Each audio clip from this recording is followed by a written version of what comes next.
আসসালামু আলাইকুম প্রিয় বন্ধুরা, আশা করি সকলেই ভালো আছেন। আপনাদেরকে স্বাগত জানাচ্ছি ময়মনসিংহ জেলার ধোবাউড়া উপজেলার ধোবাউড়া সদর থেকে। বন্ধুরা, আমি আজকে বাজারে ধান বিক্রি করতে নিয়ে যাচ্ছি। আজকে ধোবাউড়া বাজারের দিন। ধোবাউড়া বাজারের দিন রবিবার এবং বুধবার, এই দুই দিন ধোবাউড়া বাজারের দিন। এখন বাজারের দিনও ধান বিক্রি করা যায়, বাজারের দিন ছাড়াও ধান বিক্রি করা যায়। এই জন্য এই ভ্যানওয়ালা ভাইকে খবর দিলাম, ওনার মোবাইল নাম্বার আমার কাছেই ছিল। ফোন দিলাম যে ভাই চলে আসেন, আমার কিছু ধান বিক্রি করতে হবে, বাজারে চলে আসছি ধান বিক্রি করার জন্য। তখন আমি ভ্যানওয়ালা ভাইকে বললাম যে দামাদামির কাজটা আপনি করেন, আমি দাঁড়ায় দাঁড়ায় দেখি। আর আমি ভিডিও করতেছিলাম, ভিডিওর কাজে ব্যস্ত ছিলাম, এই জন্য ভ্যানওয়ালা ভাইকে দায়িত্ব দিলাম। তখন উনি কী করলেন, অল্প কিছু ধান স্যাম্পল বলে যেটাকে, এটা নিয়ে ধানের দোকানে দোকানে যাইতেছে, গিয়া দামাদামি করতেছে। আমিও তার সাথে সাথে দেখতেছি এবং ভিডিও করতেছি। প্রথম আমরা যে দোকানে গেছি সেই দোকানে উনি ধান নিয়ে গিয়া দেখাইছে। উনি ধানওয়ালা বলছে আর কি 1250 টাকা দিবে, তার উপরে দিতে পারবে না 1 টাকাও। তখন ওনার সাথে উনি মোটামুটি দামাদামি করলেন। দামাদামি করার পর উনি বললেন একদম 1250 টাকা হলে আমি কিনবো, না হলে কিনবো না। তখন ভ্যানওয়ালা ভাই বললো আচ্ছা আমি আরেকটা দোকানে গিয়ে দেখি, কারণ ভ্যানওয়ালারা কিন্তু রিসেন্টলি বিভিন্ন জায়গায় ধান টান বিক্রি করে, তাদের একটা ধারণা থাকে যে ধানের দর এখন কী আছে। তখন উনি আরেকটা দোকানে গেল ধান নিয়ে, ওই দোকানে গিয়া ধান দেখাইলো, ওইখানে বললো 1270 টাকা দর। আর এই ফাঁকি আমি দাঁড়ায় দাঁড়ায় দেখতেছিলাম, দূরে দাঁড়ায় দাঁড়ায়, আর উনি ধানে দামাদামি করতেছিল। আর এটা ধানমল। একসময় ধোবাউড়া ধানমলে প্রচুর পরিমাণে ভিড় থাকতো, এখন আর ভিড় থাকে না।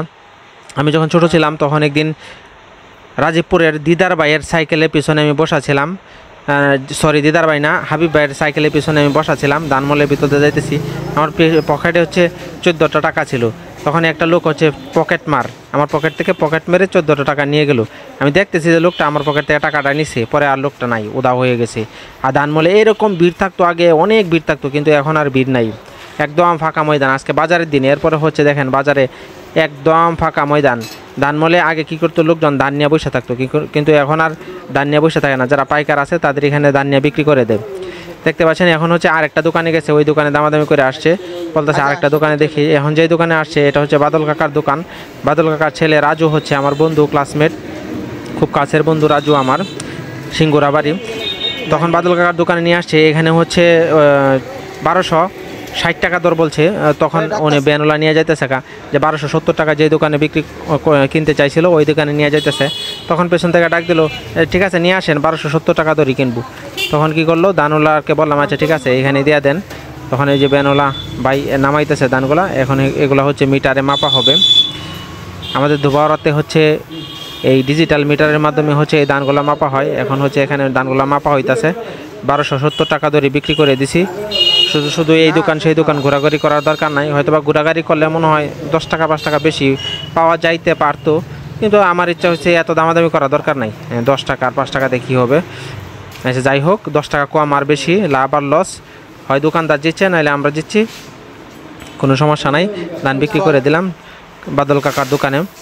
তখন ধান বিক্রি করার পর এগুলা ডিজিটাল মিটারের মাধ্যমে মাপা হইতেছে। তখন এখানে বাদল কাকা হিসাব করতেছে, হিসাব টিসাব শেষ করে আমাকে টাকা গণ্যা বুঝিয়ে দিল। আর আমি টাকাগুলা নিয়ে এই যে ভ্যানওয়ালা ভাই আছে, ভ্যানওয়ালা ভাইকে 100 টাকা দিলাম, দেওয়া বললাম আপনি খুশি আছেন তো? উনি বলতেছে হ্যাঁ খুশি আছি। আমি তাকে বললাম যে মামুন মামার দোকানে বস্তাটা রেখে আপনি চলে যান, আপনার সাথে পরে দেখা হবে। আর এটা আমার বন্ধুর দোকান, আমার বন্ধুর নাম ফারুক, ও আমার ক্লাসমেট।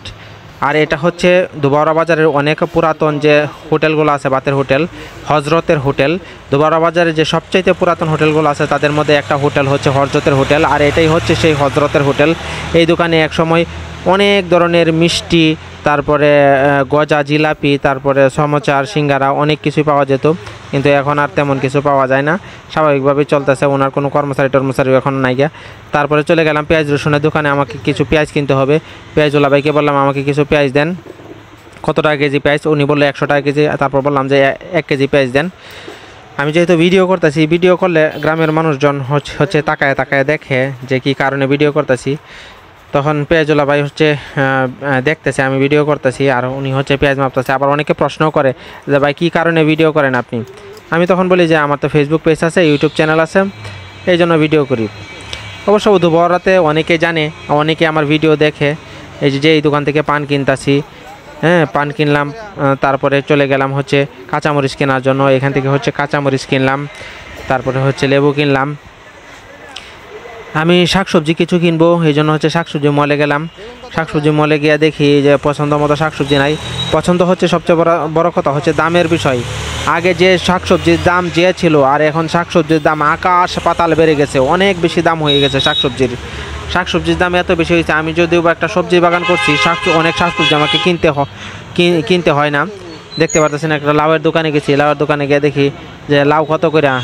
চাচাকে জিজ্ঞেস করলাম, চাচা একবারে সম্রাট শাহজাহানের মতো লাউয়ের বস্তার মধ্যে হেলান দিয়ে লাউ ব্যস্ত আছে। তখন আমি বললাম যে আচ্ছা একটা লাউ দেন। লাউ বলছে 30 টাকা করে, সব লাউ বাড়তি হবে, বলতেছে সব লাউ সিদ্ধ হবে। আমি কিছু একটা আবাত্তি করে লাউ দেন। দেখেন চাচা ব্যাগের ভিতরে লাউ ভরতেছে। চাচা লাউ ভরার সিস্টেমটা দেখে আমি আসলেই হতবাক। আমার যেহেতু একটা হাত বন্ধ, এই জন্য চাচাকে বলছিলাম যে আচ্ছা চাচা লাউটা ব্যাগের ভিতরে ভরে দেন। আচ্ছা যাই হোক, আবার গেলাম বেগুনের দোকানে। তখন বেগুনওয়ালা ভাইকে বললাম, ভাই বেগুন কত করে? বলতেছে বেগুন 70 টাকা করে। আমি বলছি 50 টাকা করে হবে না, 40 টাকা করে হবে না, 60 টাকা করে হবে না, এরকম দামাদামি করছি। পরে বলতেছে মানুষে খাই দেখেই তো দাম বেশি, আমি কম দামে বিক্রি করতে পারবো না, আপনি অন্য দোকানে যান। আচ্ছা যাই হোক, চলে গেলাম অন্য দোকানে। পরে কিনলাম রসুন কেনার পর রিক্সাতে চলে আসলাম, রিক্সায় উঠে বাড়িতে চলে আসলাম। কষ্ট করে ভিডিওটি দেখার জন্য সকলকে অসংখ্য ধন্যবাদ। সবাই ভালো থাকবেন, আল্লাহ হাফেজ।